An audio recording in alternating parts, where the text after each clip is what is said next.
Hello, my name is Gerald Hubbard. The devotion today from God's Word is surrounded about two words, faithful and unfaithful. Faithful is demonstrated in Matthew chapter 24, verse 44 through 47. Therefore be you also ready, for in such an hour as you think not, the Son of Man cometh. Who then is a faithful and wise servant, whom his Lord hath made ruler over his household, to give them meat in due season? Blessed is that servant whom his Lord, when he cometh, find so doing. Verily I say unto you, that he shall make him ruler over all his goods. The second word is the other side of being faithful. It's called unfaithful. In Proverbs chapter 25, verse 19, we have this word. Confidence in an unfaithful man in time of trouble is like a broken tooth and a foot out of joint. If you do a word search in the average Bible program, you would find that the word faithful comes up about 78 times in the King James Bible. The same type of word search for the word unfaithful comes up in only one place in the entire King James Bible. It may come up more than that in some kind of other example, but the actual word is just one time. I do not know how you feel about these two words, but it is really very apparent to me that the Lord would rather talk about being faithful. There is an old expression that says there's no use in beating a dead horse, meaning, of course, that beating a dead horse will not solve any problems. Even those people that are disposed to unfaithfulness just will not listen until it's too late for them. I remember talking to a man and his family about being faithful in church, but he would not listen. Some time passed, and one night outside in our church parking lot, he drove up and got out of his car, totally devastated about what trouble he was having with his family. Now, that was too late for him. How sad it is, and how many people have I seen down through the years, that many people doing this very same thing. You know, being unfaithful can hurt. Not just you, but it can hurt a lot of good people around you.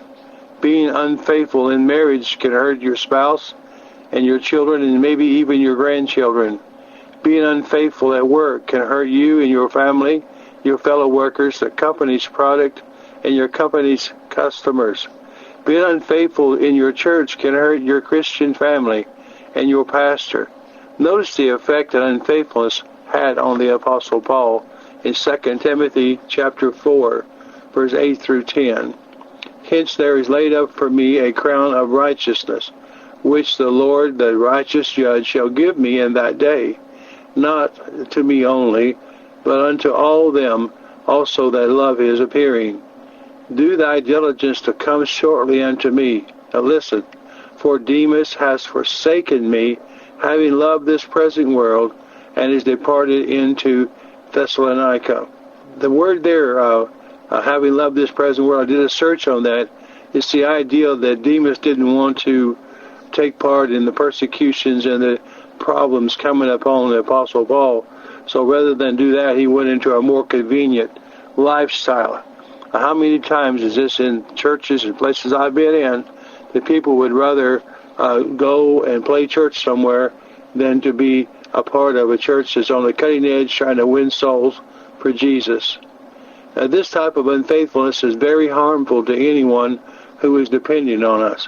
It's especially hurtful to anyone if the unfaithfulness comes from someone who is close to you. Here it came from one so-called Demas, because that someone was supposed to help support the Apostle Paul. Now listen to God's opinion of faithfulness. In Hebrews chapter 3, verse 5, we find, and Moses was very faithful in all of his house, as a servant, and for testimony of those things which were to be spoken after. Hebrews chapter 10, verse 22 through 25.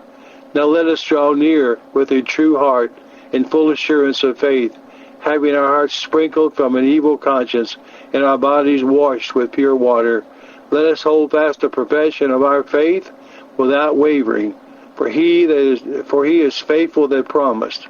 And let us consider one another to provoke one another to good works, not forsaking the assembly of ourselves together, as the manner of some is, but exhorting one another, and so much more as you see the day approaching. Now, I have a word for you today, and this is simple what it is. Do what God has called you to do. Do not quit, but be faithful.